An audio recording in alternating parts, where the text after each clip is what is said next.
Today, I want to talk about an article that I recently read, which discusses common cold myths. So getting illness and getting sick during certain seasons, about colds. And when I read this, it went over 4 different myths. I'll put the link in the description here. Went over 4 different quote unquote myths and why they're debunking these myths. And so I would like to debunk the debunking. I don't know what that would be called, a rebunk maybe, but they're really not myths. And I want to explain why. And one of the reasons that I wanted to talk about this is because when I see articles like this that are such clear propaganda, it breaks my heart because they are being read by people that really want to do something about their health or about the subject matter at heart. And so when I read it and I go, oh wow, these people who are writing this are either very, very misinformed or they are spouting propaganda. And I feel like this is one of those propaganda type things, which is just very unfortunate because people consume this stuff. So what are these myths? Myth number 1, being in cold weather causes a cold. Well, what actually is happening when we get sick? And this is what this article doesn't talk about. It says, colds are caused by viruses that inflame the nose and the throat membranes. True. These things are true. But why would being cold attribute to getting a cold? Why are these things actually true? Yes, we have many different causes of getting sick, but why is being cold one of those reasons? Why? When you are trying to maintain homeostasis, your body is using resources. It is trying to keep your body at a normal temperature. That's how your body works, right? If you've had a fever, it is only 3-4 degrees difference than your normal homeostasis level. So just a tiny bit out of our homeostasis can throw us off. It can lead to death. So we are constantly trying to maintain that. If my body is using resources on trying to stay warm because I'm in cold weather, I do not have those resources to go ahead and fight those infections. Like it says, the infections cause it. Yes, of course. But here's the thing, and we're going to get to this in some of the other myths as well, is your body's always being exposed to viruses and different sorts of bacteria. Why aren't we always sick? The miracle of our immune system is that we are most of the time not sick. But if you want to prevent yourself from getting sick, staying warm in cold weather is essential because homeostasis, a lot of energy is taken from being at a normal temperature. So this is why one of the big trends that goes on right now is this cold exposure and heat exposure. What happens to the immune system when you are shocked with these cold or heat? You get this robust immune system response because your body is getting trained on how to deal with that cold. So if I'm not used to it and I jump in a cold tub, I can get sick. I can get hypothermia. I can die from being cold. And it doesn't take that long. So it's funny to me to read something like this and say, no, it's just viruses. Well, your body has a built-in mechanism to deal with those things. Like I said, you're constantly being exposed to viruses. Why aren't you always sick? Is because your immune system is working. If you want to get your immune system more robust, you can do things like cold and heat exposure to bring on things that are called heat shock and cold shock proteins that help make the immune system more robust. Not if you go too extreme, you will get sick, right? Because your immune system is going to be working, or your body's going to be working overtime. And if you're not careful, you can, again, go overboard, and then again, you're susceptible to these things. That brings me to our next thing, vitamins and next myth, all right? Vitamins and supplements can prevent a cold. If you don't have the right amount of vitamins and minerals in your body, you will not be able to use your immune system at full bore. So again, this whole article is basically ignoring the fact that you have a built-in immune system. That's why I think it's propaganda. It's saying you have no help. If a virus comes your way, you're screwed. This is why you need vaccines. This is why you need flu shots, is because you're a sitting duck. No, you're not. You have you have an immune system, and the level of robustness, the level of effectiveness that it has, depends on whether I have vitamins and minerals in my body. Now, if my diet is deficient, will a supplement help me to fill in those gaps? Yes, exactly. And I think that we are almost all deficient in many vitamins because of not only the food that we eat, because we eat like shit, a lot of us do, but also because of just the soil that we plant things in. It does not allow the amount of nutrients to infiltrate the foods that it used to have. So almost all of us are deficient in many different vitamins and minerals. So that being said, vitamins and supplements can help you prevent a cold. Exactly that. If I'm deficient in some of these things that they say, vitamin C and zinc, they look at studies and tests. Well, just think about, why would I get sick? I'm getting sick because my immune system is not operating at its 100%. So I'm not able to fight off those infections, those viruses, the bacteria that comes into my system. If I'm not able to fight, why?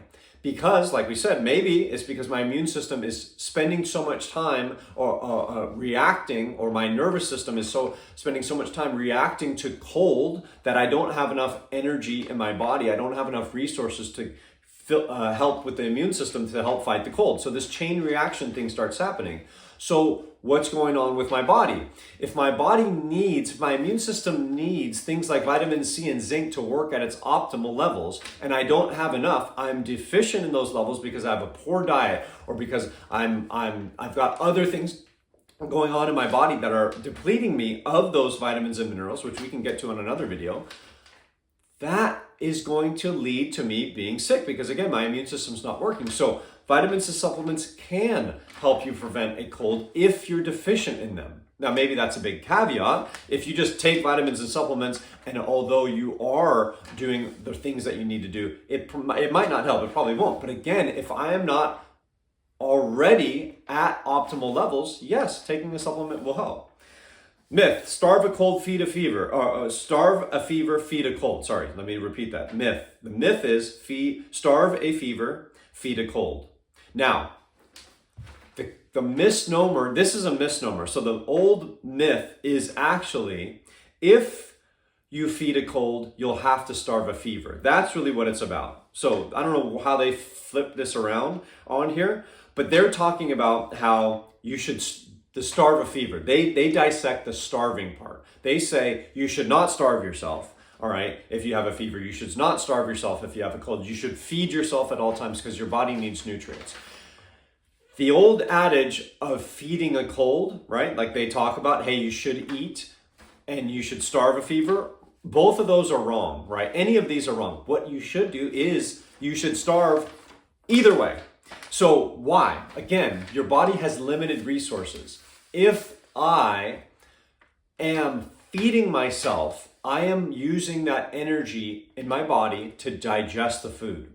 I want to take my blood with my white blood cells to help fight infections. If I already get sick, we talked about preventing. If I'm already sick, I want to get better. How do I do that? I've got to let my body do its thing.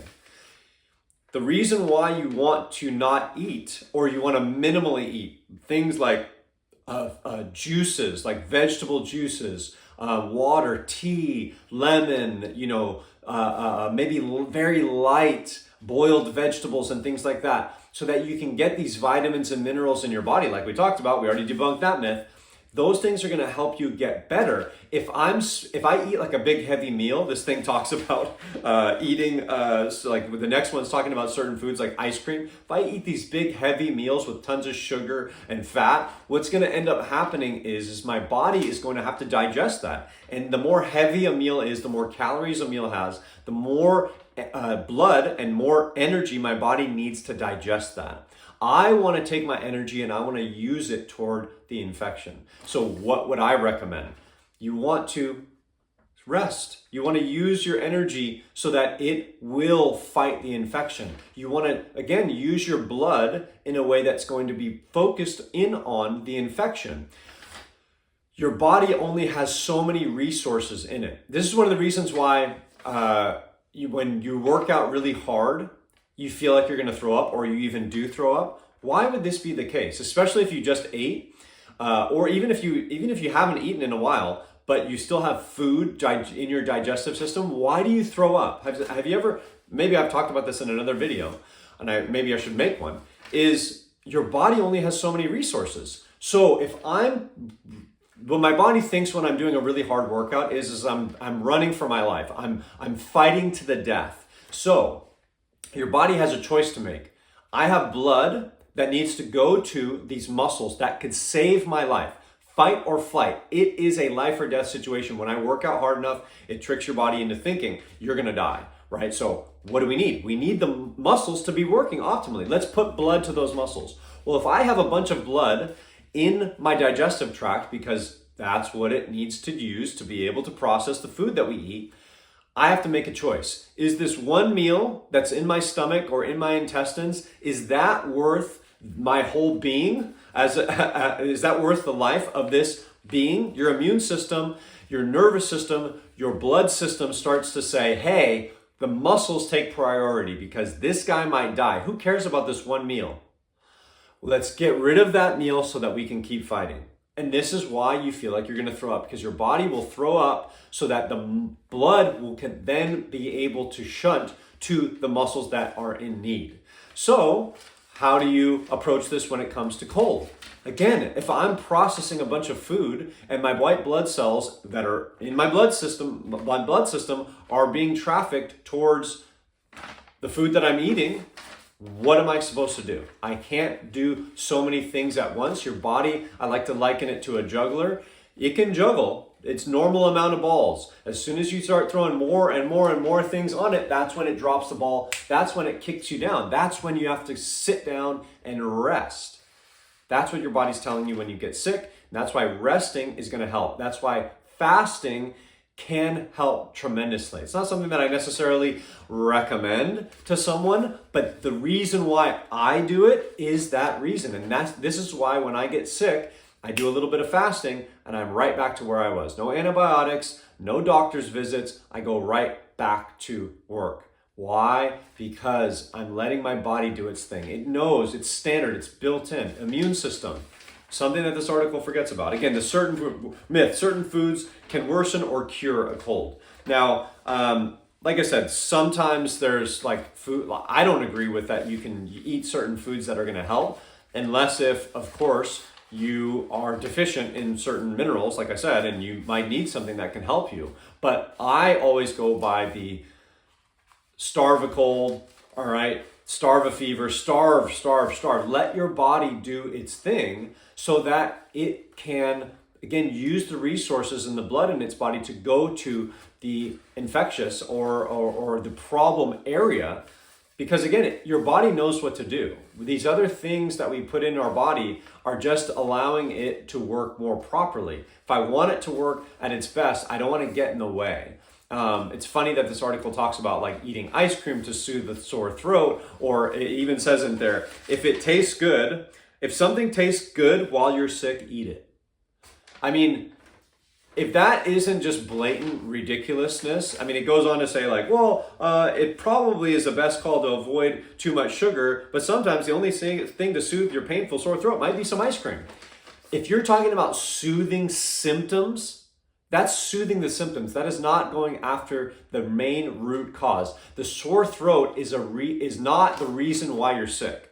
So solving the sore throat is not going to solve the underlying illness. If you solve the underlying illness, the sore throat will come with it. So looking at symptoms is a recipe for disaster. Again, why are you getting sick in the first place? A lot of people, it's because they're eating things like ice cream on a regular basis.